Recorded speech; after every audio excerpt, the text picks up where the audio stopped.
396.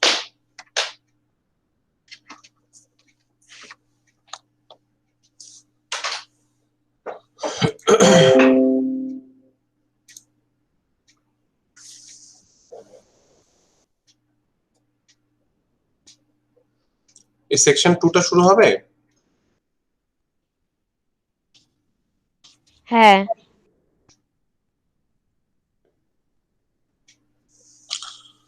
ঠিক আছে, চলো সেটা ওখান থেকে শুরু করি, তারপরে বাকি সেকশনস গুলো আলোচনা করে রাখবো। তাহলে আমরা লাস্টের দিনটাতে ওখানে একটা ডেসক্রিপশন মতো পেয়েছিলাম যে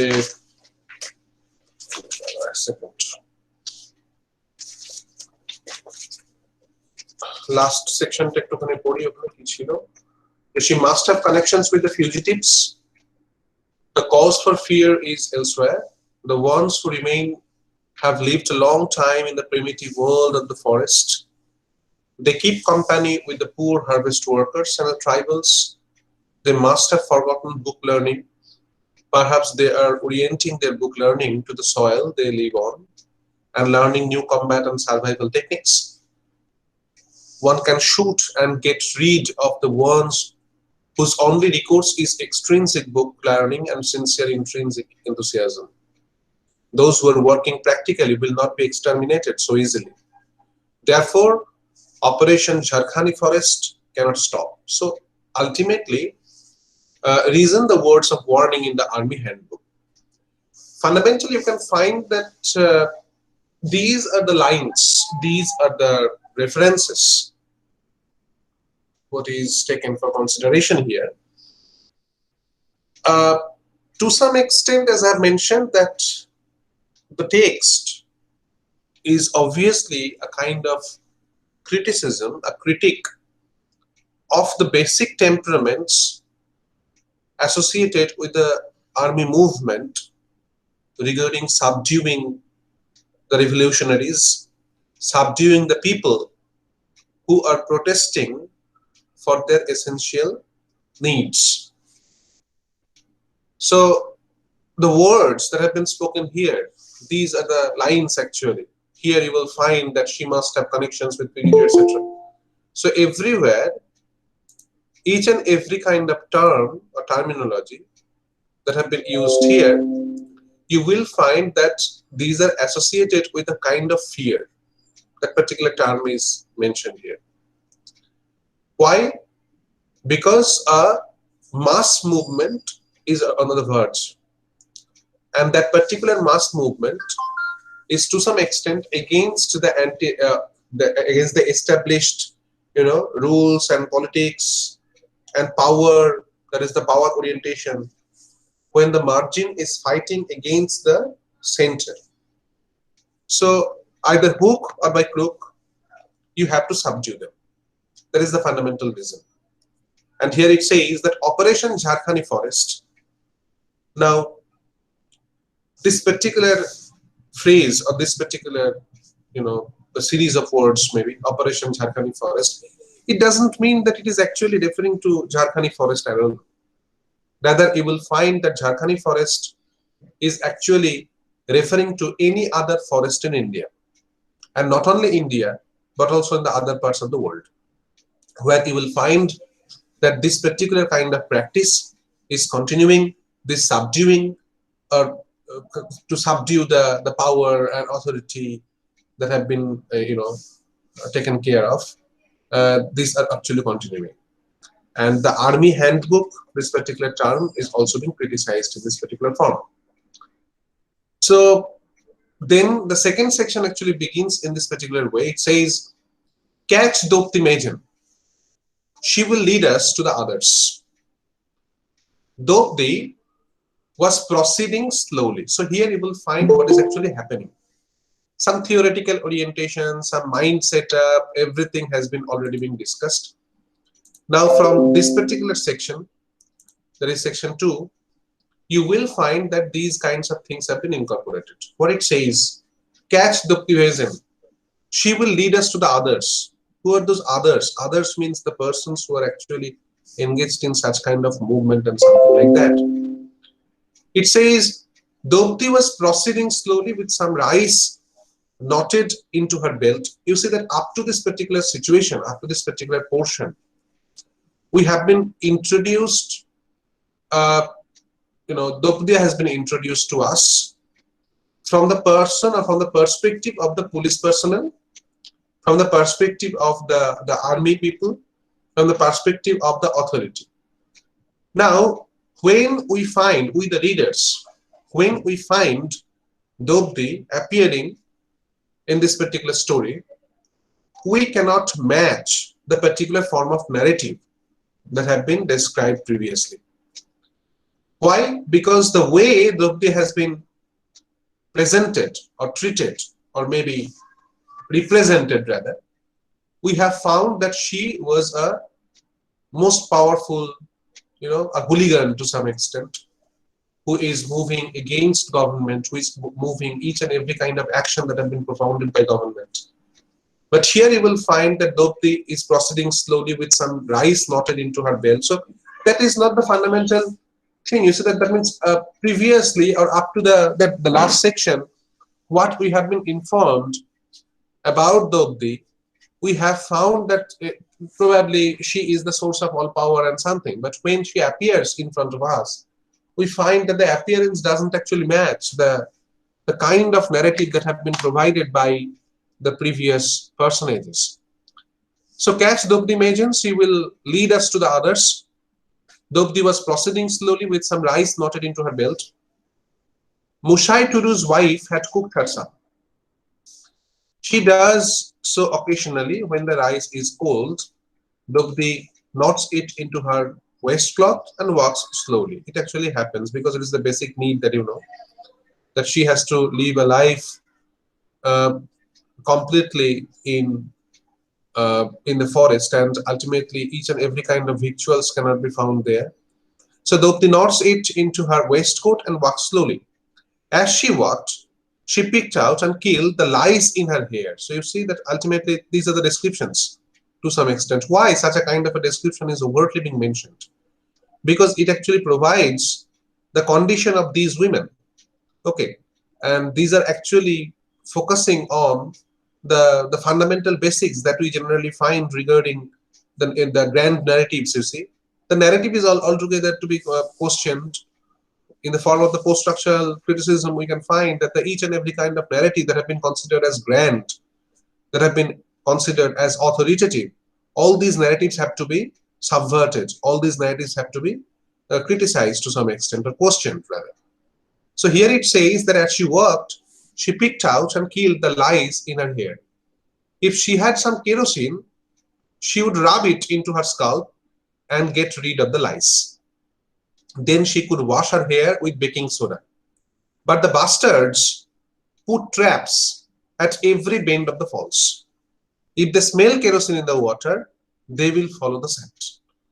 It has been already been informed that the particular, here the term bastards have been incorporated in terms of the policemen or the police personnel who are actually, what does, every time it has been described that they are committing or doing some tortures to these personalities. So, but the bastards put traps at every bend of the falls because it is the only falls that is there. If they smell kerosene in the water, they will follow the scent. Though she doesn't respond. She never responds when she hears her own name. Why? Because her name is not being known to the normal people or ordinary people there. She doesn't respond. She never responds when she hears her own name. She has seen in the Panchayat office just today the notice for the reward in her name. Musai Tudu's wife had said, "What are you looking at? Who is the Optimagen? Money if you give her up." So ultimately, a reward has been provided there. Find that Musai Tudu's wife had said, "What are you looking at? Who is the Optimagen? Money if you give her up." How much? 200. So 200 rupees. Oh God, Musai's wife said outside the office. A lot of preparation this time. 11 new policemen. Don't come again. So this is a kind of a conversation that was actually going on between Musai Tudu's wife and Draupadi. And she says that don't come again. Why? Musai's wife looked down. Tudu says that Sahib, Tudu means the Musai Tudu actually. Tudu says that Sahib has come again. Okay, that is the Sinanayak actually. If they catch you, the village, our heart, so everything will be burned. So that's why they will burn again, yes. And about Dukhira, the Sahib knows. Chomai and Budna betrayed us. So these are the two personages. You see that everywhere, whenever we find a particular kind of a movement was going on, each and every case, not in this Naxalite movement like situation, but in other cases you will find that some of the people must have to be uh, the betrayers, because they actually betray their positions. They have to tell them that their positions, their heights, and everything, the whereabouts, and ultimately for these personalities actually, that the person actually kills, or they have been killed actually. So Somai and Budna betrayed us. Where are they? Ran away by train. So it was not a truth. We will find it later. And Draupadi thought of something, then said, go home. I don't know what will happen. If they catch me, don't know me. So if it happens that if they catch her, and then this wife of uh, Musai Tudu, if she recognizes Draupadi, then the same kind of, a similar kind of torture will fall upon her also. That's why she is advising her that I don't know what will happen. If they catch me, don't know me. And then Musai Tudu's wife say, uh, can't you run away? Which, no. Tell me, how many times can I run away? What will they do if they catch me? They will counter me. Counter means encounter actually. Let them. So actually, she doesn't fear to die. But it was a kind of expectation that probably when they will see me, they will try to ask something from me, and when they will not or they cannot, then ultimately a matter of encounter will happen generally. That was the expectation from her.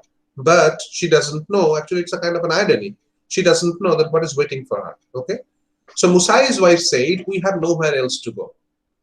And Draupadi says softly, I won't tell anyone's name. So here you will find that Musai's wife is also being afraid of the situation. That if Draupadi says some names, then ultimately these personalities will be completely being, ravaged truly.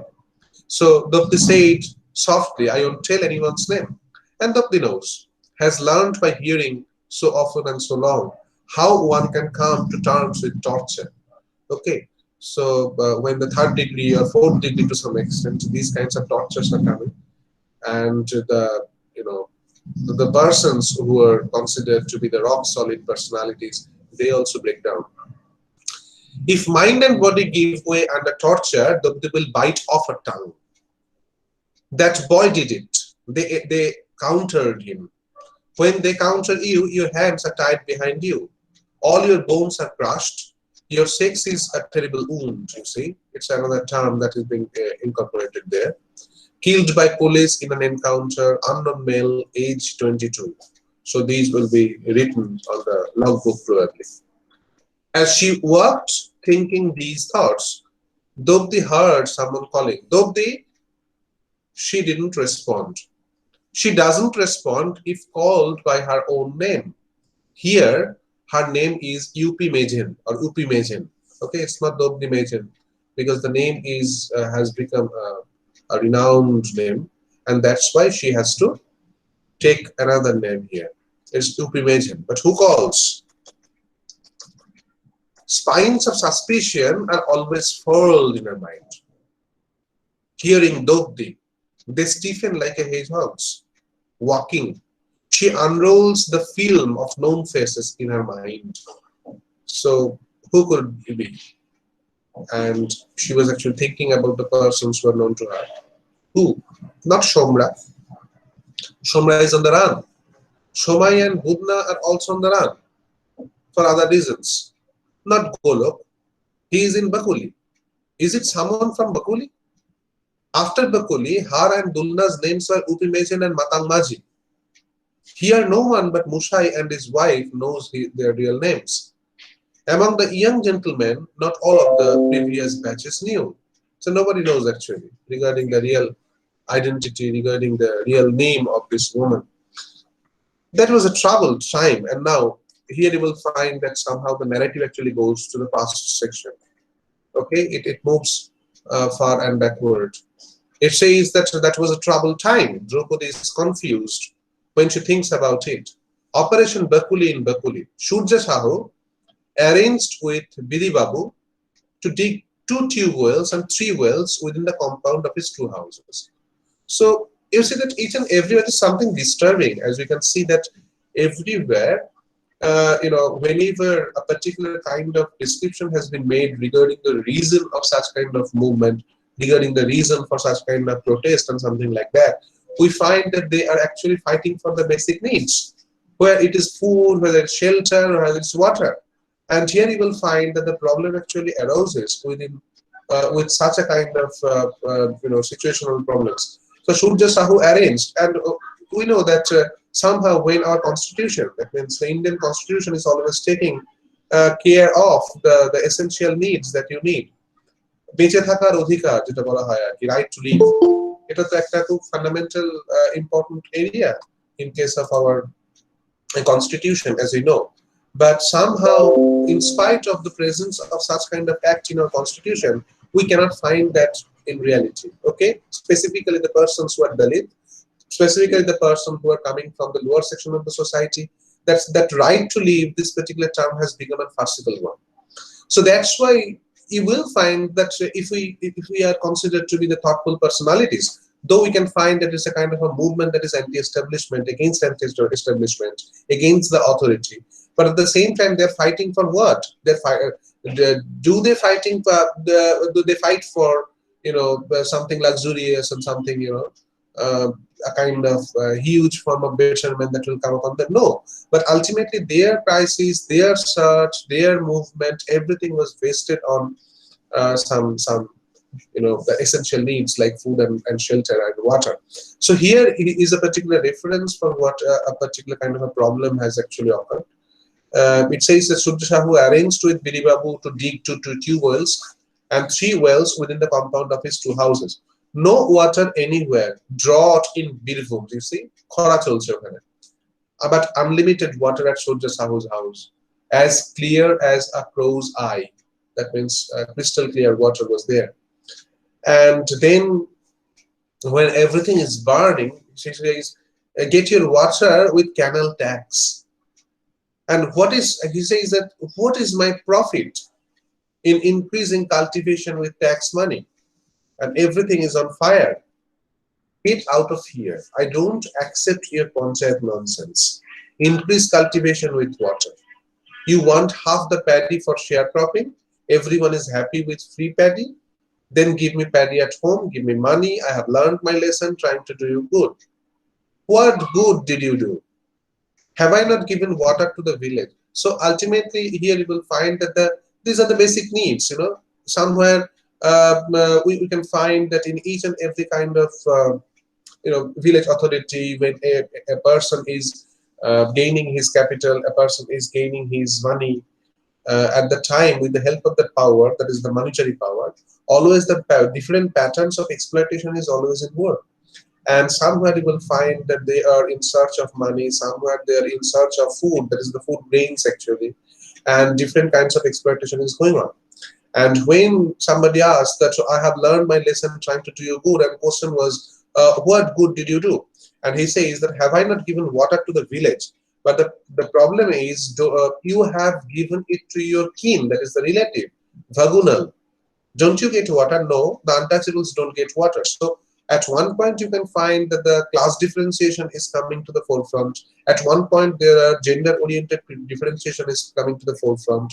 At one point there is the exclusionist politics that have been coming to the forefront, and the separatism is always there. So each and everywhere you can find the different kinds of differentiations, different kinds of separatism, different kinds of exploitations, they're coming to the forefront.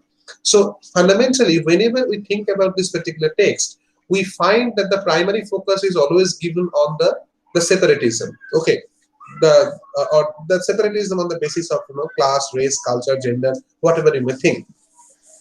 And ultimately, here it says that the untouchables don't get water. The quarrel began there.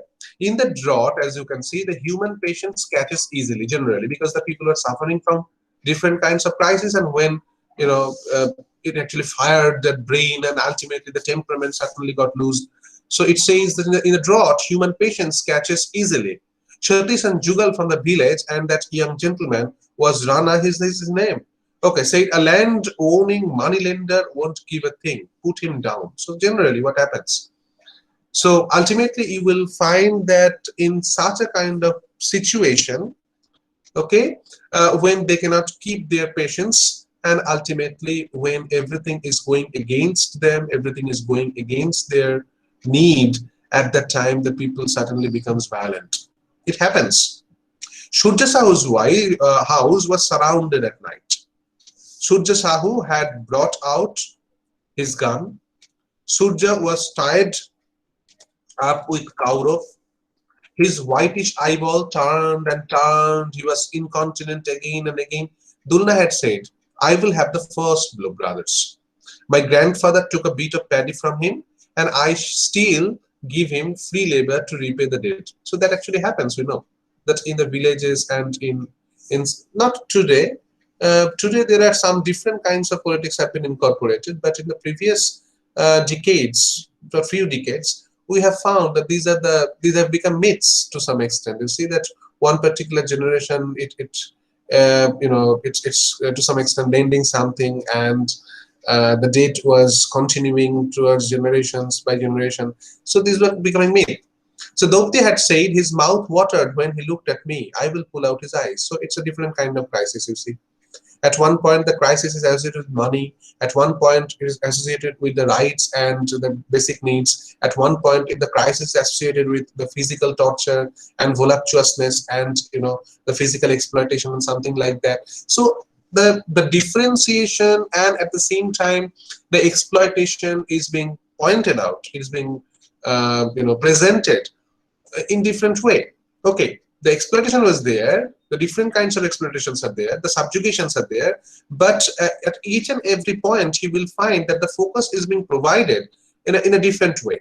Whether it is the money, whether it is the physique, that is the body, okay, the body politics was there, whether it is the associated with the class differentiation, that is the Dalit versus the upper caste. So different kinds of exploitations is being pointed out by Mahashata Devi here in this particular story.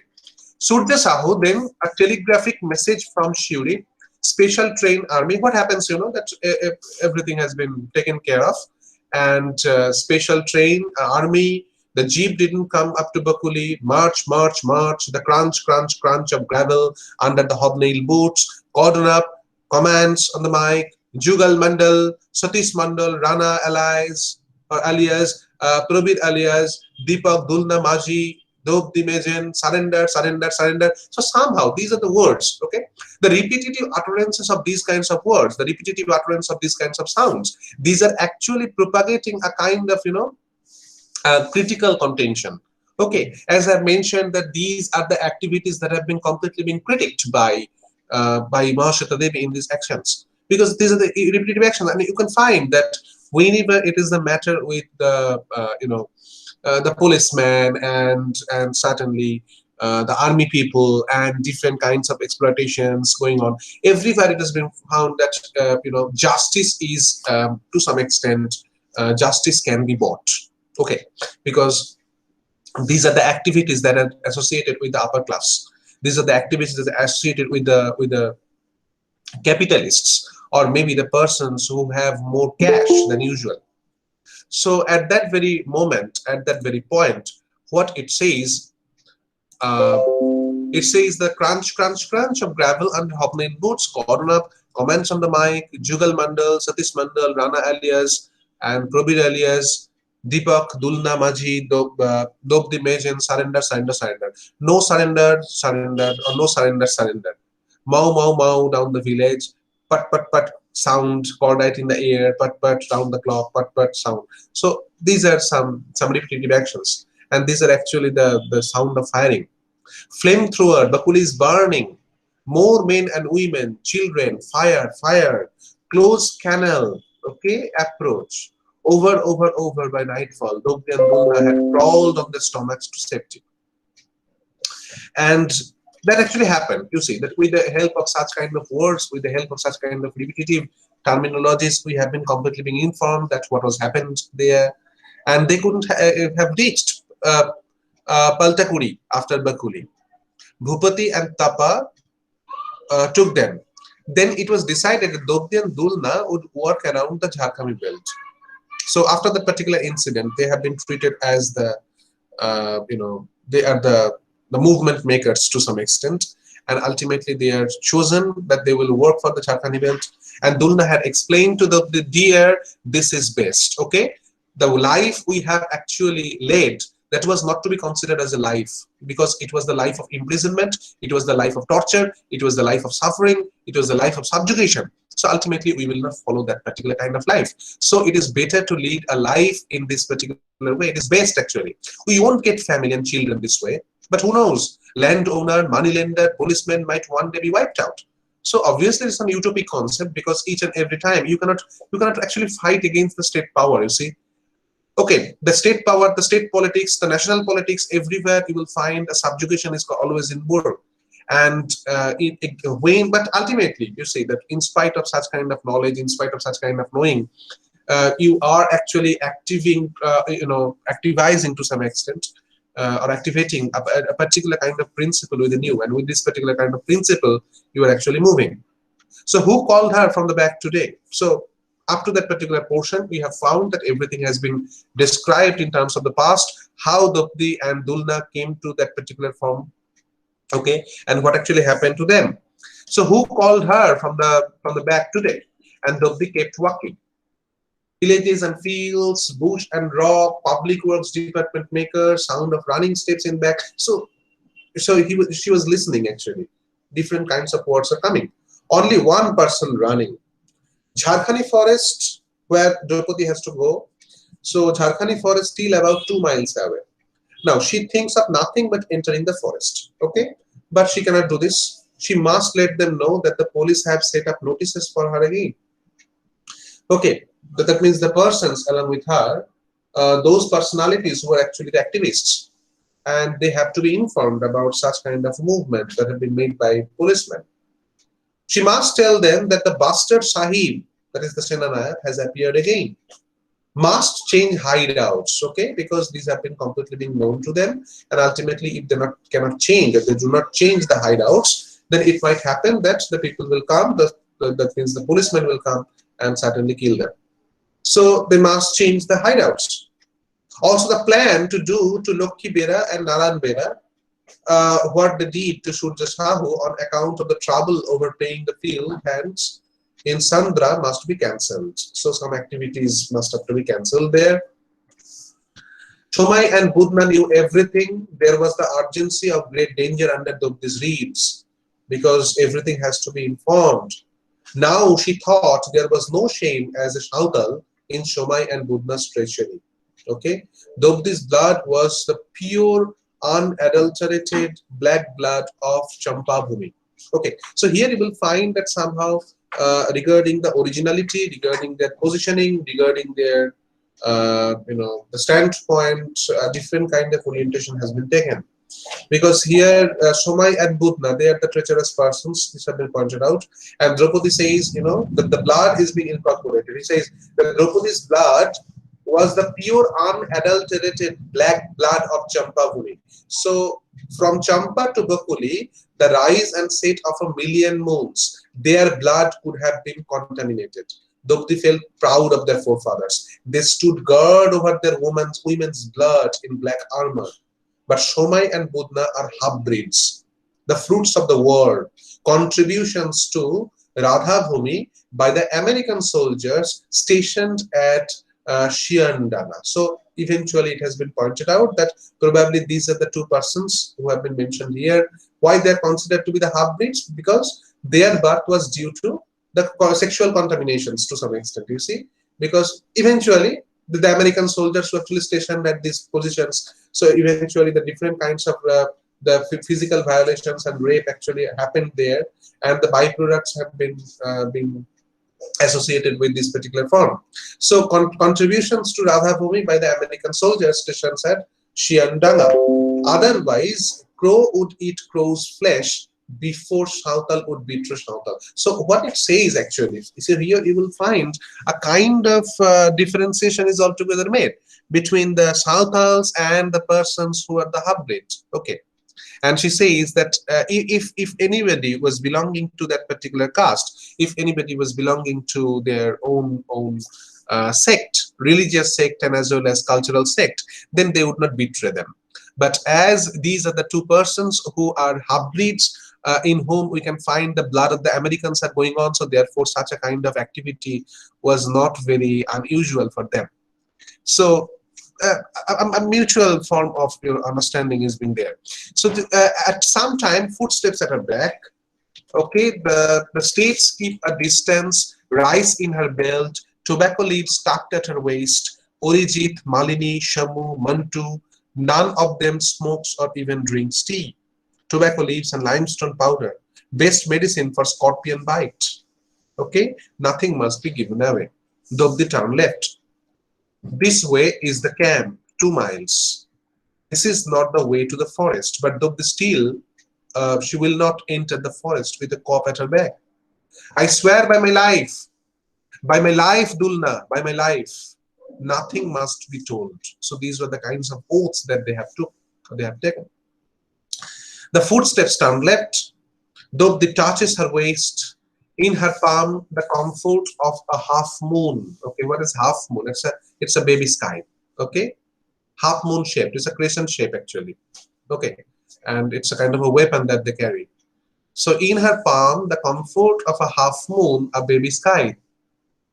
The smiths at Jharkhani are fine artisans. Such an age we will put on it, Upi, 100 dukhirams. Thank God, Dobdi is not a gentleman. Actually, perhaps they have understood scythe, hatchet, and knife best. They do their work in silence.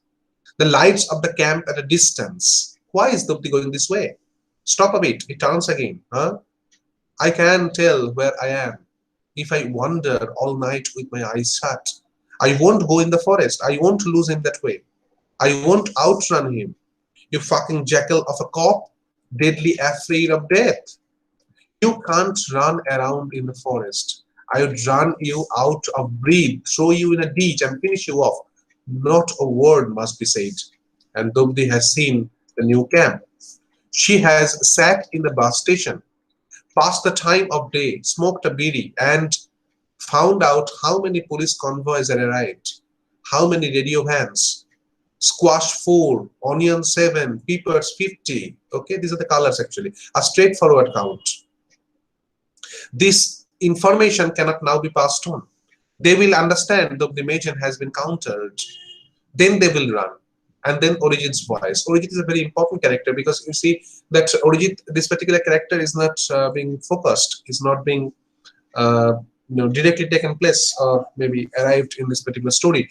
But Orijit is a commander to some extent. You see, that means he's a comrade that have been pointed out here, and the voice, Orijit's voice is continuing in the mind of Draupadi at this time. If anyone is caught, the others must catch the timing, okay, and change their hideout. If Comrade Draupadi arrives late, we will not remain. There will be a sign of where we have gone. No comrade will let the others be destroyed for her own sake. So that was the oath that they have taken. Orijit's voice, the gargle of water, the direction of the next hideout will be indicated by the tip of the wooden arrowhead under the stone.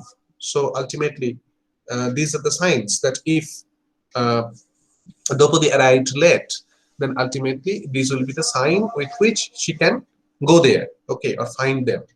But if she doesn't arrive, Draupadi likes and understands this. Dulna died, but let me tell you, he didn't lose anything else's life because this was not in our heads to begin with. One was countered for the other's trouble. Now a much harsher rule, easy and clear. Draupadi returns, good.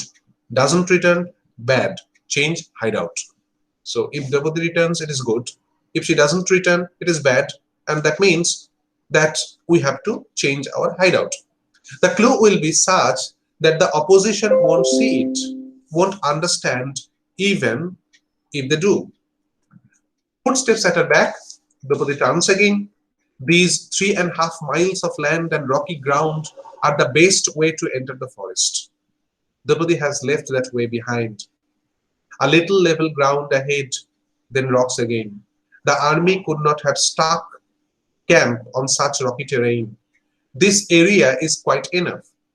It is like a maze. Every hump looks like every other. That's fine. Draupadi will lead the cop to the burning hut. Patitapavan of Saranda had been sacrificed in the name of Kali of the burning hearts. Apprehend! A lump of rock stands up. Another. Yet another. The elderly Shenanayak was at once triumphant and despondent. If you want to destroy the enemy, become one. He had done so. As long as 6 years ago, he could anticipate their every move. He still can. Therefore, he is elated. Since he has kept up with the literature, he has read First Blood and seen approval of this thought and work. So ultimately, regarding the temperament of Shenanayak, as I mentioned in my previous discussion, and also it has been pointed out by Gayatri Chakraborty Spivak in her foreword, that ultimately Shenanayak, who considers himself to be an ardent follower of such kind of movement, such kind of thought processes, but ultimately in action he was a different man. And fundamentally, you will find that he has gone through these books, he has gone through the temperament of these personalities, but at the same time he cannot do his work. So there is a appearance and reality. There is a hypocrisy kind of the presence within him. So Draupadi couldn't trick him. He is unhappy about that. Two sorts of reasons. 6 years ago, he published an article about information storage in brain cells. He demonstrated in that piece that he supported this struggle from the point of view of the field hands. You see, field hands means the farmers. Draupadi is a field hand, veteran fighter, search and destroy. Draupadi Majan is about to be apprehended, will be destroyed, regret. So that was the temperament. So everywhere you see that in the words that have been spoken, in the words that have been mentioned by the narrator here, each and every kind of word is to some extent satirical regarding the temperament of Shenanayak, regarding his actions, regarding his mindset and something like that. Halt! And Draupadi stops short. The steps behind come around to the front. Under Draupadi reads the canal drum breaks. Okay? No hope. Surja Sahu's brother, Ratani Sahu. The two lumps of rock come forward, Shamai and Budna. They had not escaped by train. And then the Orijit's voice in her mind actually. Just as you must know when you have won, you must also acknowledge defeat and start the activities of the next stage. Okay? Now Draupadi spreads her arms, raises her face to the sky, turns toward the forest, and ululates the sound, you see, with the force of her entire being. Once, twice, 3 times. At the third burst, the birds in the trees at the outskirts of the forest awake and flap their wings. The echo of the call travels far. So Draupadi was, as we have found here, that Draupadi has been captured. Okay. So up to this, we have already found that what actually happened to her. And in the last section, that is section number 3, we will find that the physical violation and the sexual assault, okay, and eventually the gang rape actually, these have been completely been described here. I will take a short break of 2 minutes and then I will begin section 3. Any question up to this?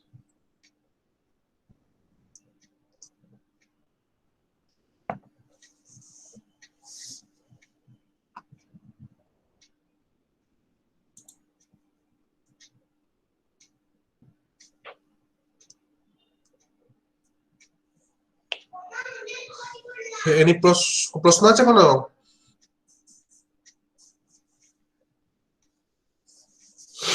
তোমরা আছো তো?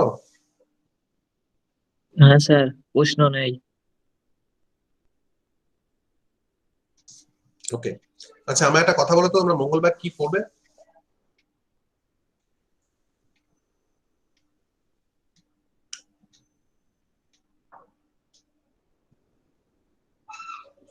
Sir mark on the ওয়ালটা করবো? Mark on the ওয়াল নাকি ওই পেপারের যে কবিতাগুলো বাকি আছে ওগুলো করবে কি?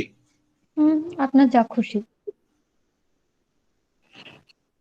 মানে বাইজেন্সিয়াম, সেলিং টু বাইজেন্সিয়াম, ওই হ্যাঁ ইয়েগুলো। ওগুলো বাকি আছে। হ্যাঁ CC12।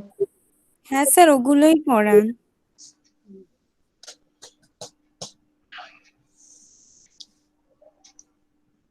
তাই হবে।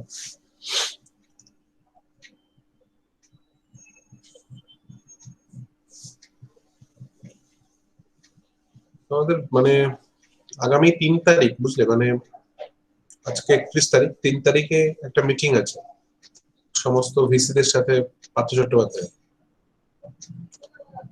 এবার সেক্ষেত্রে কি ডিসাইড করে দেখা যাক। যদি কলেজ টলেজ খোলার কথা বলে তাহলে এবার তোমাদের কি করবে দেখা যাক।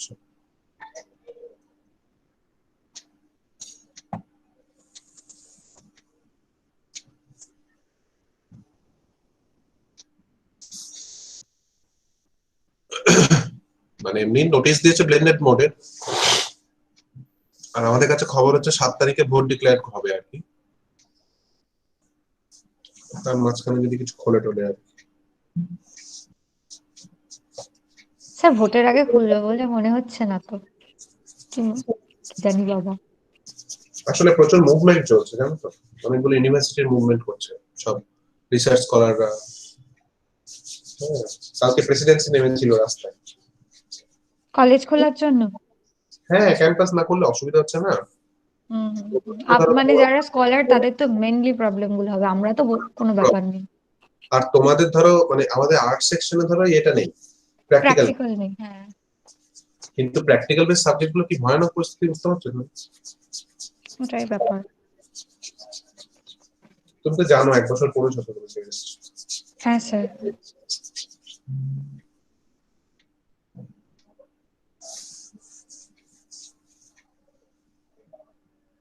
খুলে দেওয়া উচিত, মানে আমাদের খুব প্রবলেম হচ্ছে, আমাদের এত কাজ পেন্ডিং পড়ে আছে না, অ্যাডমিনিস্ট্রেটিভ কাজ সব। স্কুলগুলোতে যেমন স্যার বলেছে যে প্র্যাকটিক্যালে ক্লাস করিয়ে তারপরে প্র্যাকটিক্যাল পরীক্ষা নিতে, বা স্কুলে সম্ভব, কলেজে তো অত ভাস্ট সিলেবাস তো ওরকম ভাবে কমপ্লিট করা সম্ভব নয়।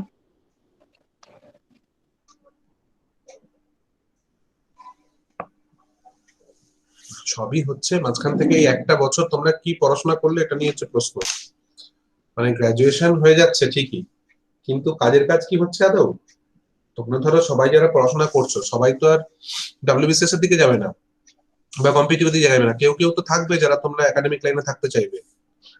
এবার তাদের এই যে ক্ষতিটা, মানে পড়াশোনার তো ক্ষতি হয়েছে, এটা না, তোমরা তো ঠিকঠাক ভাবে পড়াশোনা করোনি, এটা তো ফ্যাক্ট। এটা মানে তোমাদের ফাইনাল এক্সাম যখন তোমার অফলাইনে হয়, তার জন্য তোমরা যতটা সিরিয়াসলি তোমার আর কি এটা হয়, ততটা কিন্তু তোমাদের সিরিয়াসলি এখন পড়াশোনা করছো না, এটা কিন্তু ফ্যাক্ট। যার জন্য এগুলো কিন্তু ক্ষতি বেসিক্যালি। ইউনিভার্সিটিতে দেখায় না, বুঝলে, সম্প্রীতি ও মাঝে মাঝে দেখায় না, কিন্তু ওই রুটিনটা কিন্তু মানে ইউনিভার্সিটি পাঠিয়েছে আমাদের, বুঝলে। ওই রুটিনটা আমাদেরকে মানে মেল করেছে আর কি প্রত্যেকটা কলেজকে, যার জন্য ওটা অথেন্টিক রুটিন, মানে ওটা ফেক কিছু নয়।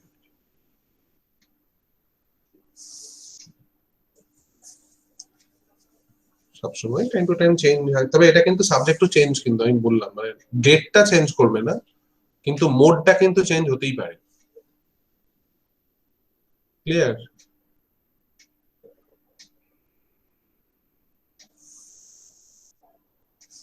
ঠিক আছে, চলো লাস্ট পার্টটা পড়ি তাহলে। সেই কথা রইলো, কিন্তু তোমরা তাহলে মঙ্গলবারে,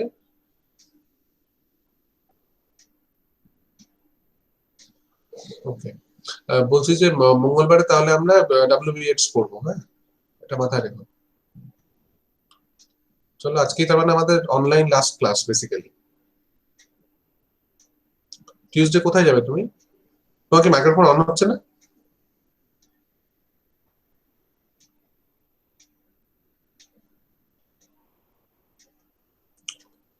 ঠিক আছে, তুমি ফোন করে বলো পরে।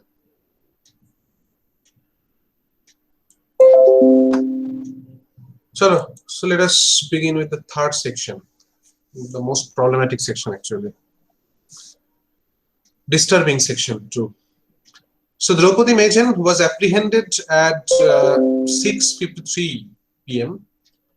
It took an hour to get her to camp. Questioning took another hour exactly. No one touched her, and she was allowed to sit on a canvas camp stool. At 8:57, Shenanayak's dinner hour approached and saying, "Make her do the needful," and he disappeared. So this making her, that particular term is somehow, very much farcical. That means prepare her, do the needful. What does it mean, do that needful? So that's why the words have been in italics. Then a billion moons pass. These are the descriptions. In a different way, you will find that somehow the physical torture has been incorporated in a different symbolic way. Then a billion moons pass, a billion lunar years. Opening her eyes after a million light years, Draupadi, strangely enough, sees sky and moon. Slowly, the bloodied nail heads shift from her brain. Trying to move, she feels her arms and legs still tied to four posts. Something sticky under her ass and waist. Her own blood. Only the gag has been removed. Incredible thirst. In case she says water, she catches her lower lip in her teeth. She senses that her vagina is bleeding. How many came to make her? So the maker, this particular term, is being mentioned in a different way. Shaming her, a tear trickles out of the corner of her eye. In the muddy moonlight, she lowers her lightless eye, sees her breasts, and understands that indeed she has been made upright. Her breasts are beaten raw, the nipples torn. How many? 4, 5, 6, 7. Then Draupadi had passed out. She turns her eyes and sees something white. Her own cloth. Nothing else. Suddenly, she hopes against hope. Perhaps they have abandoned her for the foxes to devour. But she hears the scrape of feet. She turns her head. The guard leans on the bayonet and leers at her. Okay? Again, the sexual implication is being incorporated. Draupadi closes her eyes. She doesn't have to wait long. Again, the process of making her quote unquote begins, goes on. The moon vomits a bit of light and goes to sleep. Only the dark remains. A compelled, spread-eagled steel body. Active pistons of flesh rise and fall over it. So you see that the process of sexual violation, these have been described in a different way. The morning comes. Then Draupadi Majan is brought to the tent and thrown on the straw.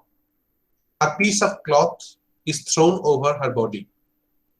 Then after breakfast, after reading the newspaper and sending the radio message, Draupadi Majan apprehended, etc. Draupadi Majan is ordered, brought in. Suddenly there is trouble. Draupadi sits up as soon as she hears, "Move," and asks, "Where do you want me to go?" "To the Bura Sahib's tent," that is the Shenanayak's tent. "Where is the tent?" "Over there." And Draupadi fixes her red eyes on the tent, says, "Come, I will go." The guard pushes the water pot forward. Draupadi stands up. She pours the water down on the ground, tears her piece of cloth with her teeth. So that is the extreme form of protest that is there. Seeing such strange behavior, the guard says she has gone crazy, okay, and run for orders. He can lead the prisoner out, but doesn't know what to do if the prisoner behaves incomprehensibly. So he goes to ask his superior. The commotion is as if the alarm had sounded in a prison. Shenanayak walks out surprised and sees Draupadi naked, walking toward him in the bright sunlight with her head high. The nervous girls trail behind. What is this? He is about to cry, but stops. Draupadi stands before him naked, thigh and public hair matted with dry blood, two breasts, two wounds. What is this? He is about to bark. Draupadi comes closer, stands with her hand on her hip, laughs and says, "The object of your search, Draupadi Maiden. You asked them to make me up? Don't you want to see how they made me? Where are the clothes? Won't put them on, sir," tearing them. Draupadi's black body comes even closer. Draupadi shakes with an indomitable laughter that Shenanayak simply cannot understand. Her ravaged lips bleed as she begins laughing. Draupadi wipes the blood on her palm and says in a voice that is as terrifying, sky-splitting, and sharp as her ululations, "What is the use of clothes? You can strip me, but how can you clothe me again? Are you a man?" She looks around and chooses the front of Shenanayak's white bush shirt to spit a bloody gob at and says, "There isn't a man here that I should be ashamed. I will not let you put my cloth on me. What more can you do? Come on, counter me. Come on, counter me." And Draupadi pushes Shenanayak with her two mangled breasts. And for the first time, Shenanayak is afraid to stand before an unarmed target. Terribly afraid. So such is the story. So you see, so it's an extreme form of protest. And the different in orientation, and ultimately you will find that what is happening to him and what is happening to her.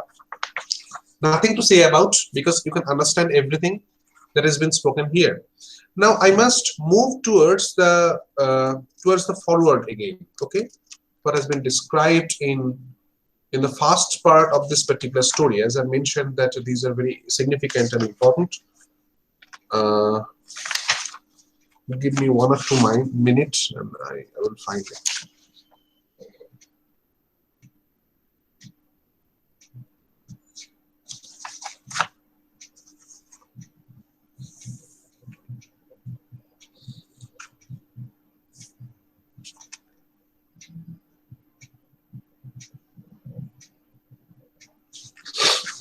Let us move towards page number 386. If you have the text, you can move there. Page number 386. Okay.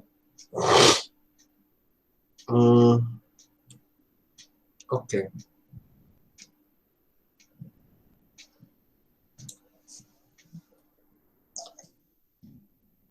Okay, from here, let us read some portions and I will discuss about them.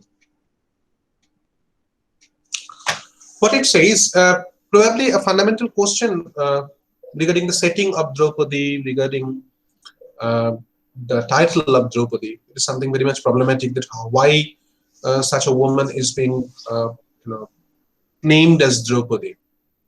So what are the similarities between Draupadi from Mahabharata and Draupadi Maiden from this particular text?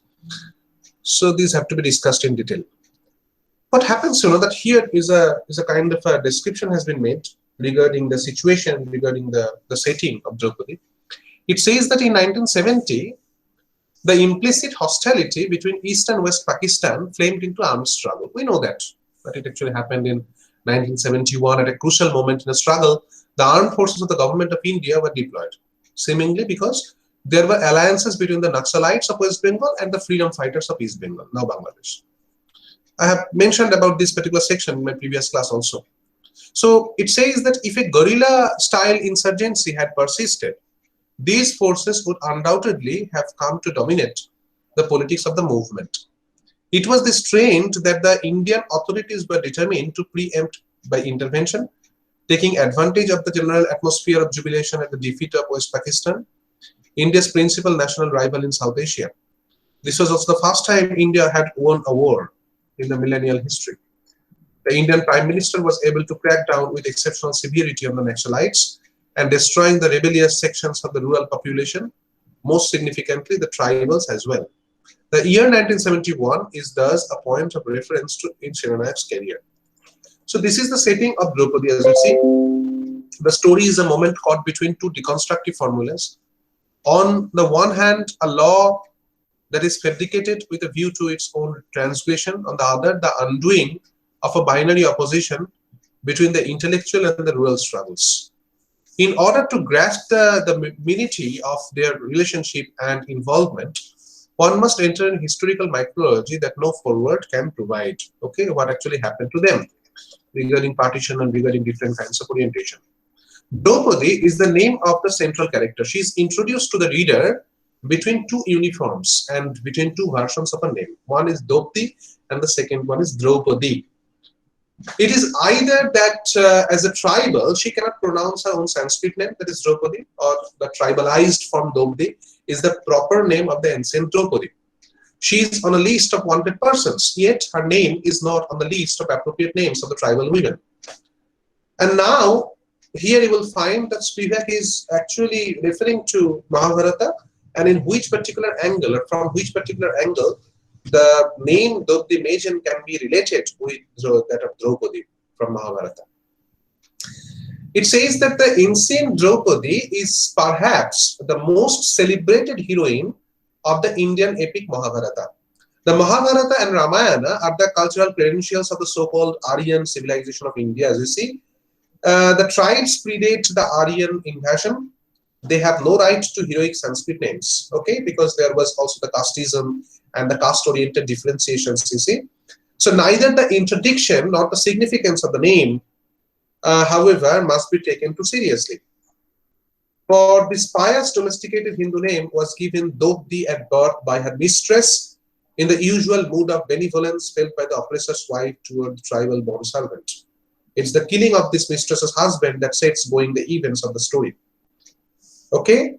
And yet, on the level of the text, this elusive and fortuitous name does play a role. Okay? From which role? To speculate upon this role, we might consider the Mahabharata itself in its colonialist function in the interest of the so-called Aryan invaders of India. Okay? Because we find that the Aryan are the invaders of India, but India was, before the Aryan invaders, India was being the places for the black persons. It is an accretive epic where the sacred geography of an ancient battle is slowly expanded by succeeding generations of poets, so that the secular geography of the expanding Aryan colony can present itself as identical with it and thus justify itself. দারুণ line, বুঝতেই পারছো কি বলছে, যে একটা particular যুদ্ধ যার কথা এখানে বলছে, a particular battle has been informed here, the battle of Kurukshetra for example, okay, যেটা এত মানে generation by generation এত powerfully it expanded. Okay, the generations of poets তারা কি করছে, they are entering into presenting a secular geography of expanding Aryan colony, can present itself as identical with it and thus justify itself. Okay, it is the justification, as if India was the place for the Aryans alone. So the complexity of this vast and anonymous project makes it an incomparable, more heterogeneous text than the Ramayana. Obviously, Mahabharata is much more problematic than Ramayana. Unlike the Ramayana, for example, the Mahabharata contains cases of various kinds of kinship structure and various styles of marriages. And in fact, it is Draupadi who provides the only example of polyandry. That means a woman who is married to more than one person at a time. Not a common system of marriage in India. She is married to the 5 sons of the important Pandu within a patriarchal and patronymic context. She is exceptional indeed, singular, that is particular, in the sense of odd, unpaired, uncoupled. Her husbands, since they are husbands rather than lovers, are legitimately pluralized. Okay? No acknowledgement of paternity can secure the name of the father for the child of such a mother, generally. But Mahashata's story questions this singularity by placing Draupadi first in a comradely activist monogamous marriage and then in a situation of multiple rape. So relations has been incorporated. You see, in the epic, Draupadi's legitimized pluralization as a wife among husbands, in singularity as a possible mother of harlot, is used to demonstrate male glory. It's patriarchal, obviously. She provides the occasion for a violent transaction between men, the efficient cause of the crucial battle. Her eldest husband is about to lose her by default in a game of dice. It is known to you because you have gone through it. He had staked all he owned, and Draupadi belongs within that all. Her strange civil status seems to offer grounds for her predicament as well. What it writes, the scriptures prescribed one husband for a woman. Draupadi is dependent on many husbands, therefore she can be designated a prostitute. There is nothing improper in bringing her, clothed or unclothed, into the assembly. Remember, these were the lines that have been spoken in Book of Assembly Hall, in the game of dice. The enemy chief begins to pull at Draupadi's sari. Draupadi silently prays to the incarnate Krishna. The idea of sustaining law, that is dharma, materializes itself as clothing, and as the king pulls and pulls at the sari, there seems to be more and more of, if Draupadi is infinitely clothed and cannot be publicly stripped. It is one of Krishna's miracle. We know everything, right? Mahashata Devi's story rewrites this episode. The men easily succeed in stripping Draupadi. In the narrative, it is the culmination of her political punishment by the representative of the law. She remains publicly naked at her own insistence. Rather than save her modesty through the implicit intervention of a benign and divine, in this case it would have been godlike, comrade. The story insists that this is the place where male leadership stops. So it's a kind of a protest, the story of protest actually. It would be a mistake, I think, to read the modern story as a refutation of the ancient. Okay, it's not a refutation. Draupadi is as heroic as Draupadi. She is also what Draupadi, written into the patriarchal and authoritative sacred text as proof of male power, could not be. Draupadi is at once a palimpsest and a contradiction. There is nothing historically implausible about Draupadi's attitudes. When we first see her, she is thinking about washing her hair. She loves her husband, keeps political faith as an act of faith toward him. She adores her forefathers because they protected their women's honor. It should be recalled that this is thought in the context of American soldiers breeding bastards. It is when she crosses the sexual differential into the field of what could only happen to a woman that she emerges as the most powerful subject who, still using the language of sexual honor, can derisively call herself the object of your search, whom the author can describe as a terrifying super object, an unarmed target. As a tribal, Draupadi is not romanticized by Mahashweta. Okay. The decision makers among the revolutionaries are again realistically bourgeois young men and women who have oriented their book learning to the land and thus began the long process of undoing the opposition between book, that is theory or outside, and spontaneity, practice or insight. Okay. Such fighters are the hardest to beat, for they are neither tribal nor gentlemen. So that particular representation has been made in terms of the character of Shinanayak. A Bengali reader would pick them out by name among the characters. The one with the alias who bit off his tongue, the ones who helped the couple escape the army cordon, the ones who neither smoke nor drink tea, and above all, Orijit. Okay, his is a fashionable fast name, tinsel Sanskrit, with no elusive palyonymy and a meaning that fits the story a bit too well. Victorious over enemies. Orijit, you know. Orike joy kore je. Ori mane shotru. So yet it is his voice that gives Draupadi the courage to save her, not herself but her comrades. Of course, this voice of male authority also fades. Once Draupadi enters in the final section of the story, the postscript area of lunar flux and sexual difference, she is in a place where she will finally act for herself in not acting. Okay, so this not acting is actually a form of action in challenging the men to encounter her as unrecorded or misrecorded objective historical monument. The army officer is shown as unable to ask the authoritative ontological question, what is this? In fact, in a sentence describing Draupadi's final summons to the Sahib's tent, the agent is missing. I can be forgiven if I find in this an allegory of the woman's struggle within the revolution in a shifting historical moment. As Mahashada points out in an aside, the tribe in question is the Santal, not to be confused with at least 9 other Munda tribes that inhabit India. They are also not to be confused with the so-called untouchables, who unlike the tribals are Hindu, though probably of the remote non-Aryan origin.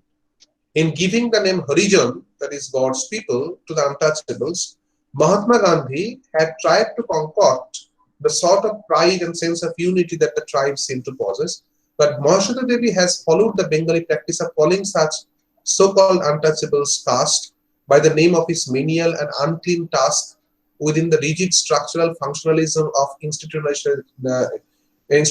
Hinduism. I have been unable to reproduce this in my translation, as he says. There is another particular reference has been taken, and that is, the differentiation, that is Sikh versus Bengali. It says this Mahashada Devi uses another differentiation almost on the level of caricature. There is Sikh and the Bengali. Sikhism was founded as a reformed religion by Guru Nanak, as you see, in the late 15th century. Today, the roughly 9 million Sikhs of India live chiefly in the East Punjab, at the other end of the vast Indo-Gangetic plain from Bengal. The tall, muscular, turbaned and bearded Sikh, so unlike the sight and supposedly intellectual Bengali, is stereotyped, but of jokes in the same way as the Polish community in North America. So this actually happened. So Arjun Singh has been mentioned in the first part of this particular text, the diabetic Sikh captain, who also falls back on the Granth Sahib, the Sikh sacred book, that is scripture bola hoyeche, and the 5 Ks that have been mentioned previously. Okay, the Sikh religion is presented as all brown and no brains, and the wily, imaginative, corrupt Bengali Senanayak is of course the army officer, full of a Kitsian negative capability. ঠিক আছে, এগুলো তো চলছে, হ্যাঁ, এটা একটু পড়বে এখান থেকে যেগুলো আছে পরপর। এবার সেনানায়ক সম্পর্কে বলবে ওখানে, এই পার্টগুলো একটু পড়ে নিও কি বলছে। The foreword is very much important and significant. You see, এই লেখাটা খুব ভালো করে পড়ো যেগুলো আছে, তো তোমাদের আনসারস গুলো সব কমপ্লিট হয়ে যাবে।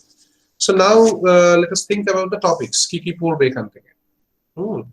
The first of all, obviously the title of this particular story. Second, the different kind of exploitations and politics that is going on, the way she has been violated.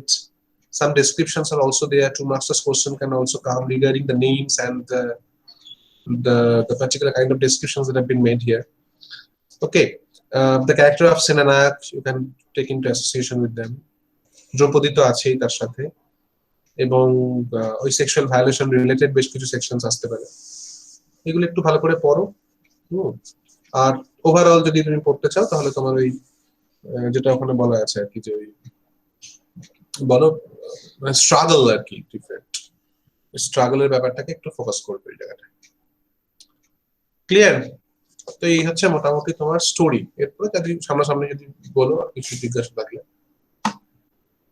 বলো। Any question?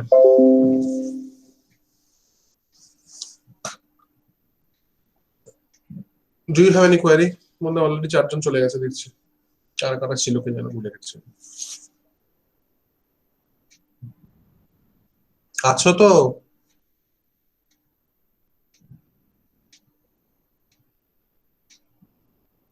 So the miserable situation comes to an end. Okay, আর এই স্ক্রিনের দিকে তাকিয়ে পড়াতে হবে না, তোমাদের মুখগুলো দেখতে পাবো, এটাই ভালো লাগার। যদিও কলেজে। স্যার তো বলো। 8টার সময় তো স্যার? হ্যাঁ, ওই 8টা 8টা 15। ঠিক আছে স্যার, ডেটটা একই থাকছে, মঙ্গল বৃহস্পতি। ঠিক আছে। কারোর কিছু বলার আছে? কেউ কিছু বলে না। স্যার ডিএসসি 1টা আপনি কবে স্টার্ট করবেন? ডিএসসি 1টা আমি তোমাদের ইউটিউবেই করবো, ওটা বুঝলে তো। ওটা সামনাসামনি পড়ানো সব হবে না। ওটা আমি ঠিক করেছি যেটা, যে আমার তো ধরো এই কোর্স টোর্স গুলো চলছিল, তো আমি ওই মোটামুটি ফেব্রুয়ারি মাসে থেকে শুরু করবো, ফার্স্ট থেকে। আমার যেগুলো অফলাইন হয়ে যাবে আমি তখনই এগুলো আবার করতে পারবো, কারণ আমি এটাই বলছিলাম যে অনলাইনে আমার একটু মানে এত ক্লাস করে না, আমার তখন রেকর্ডিং করতে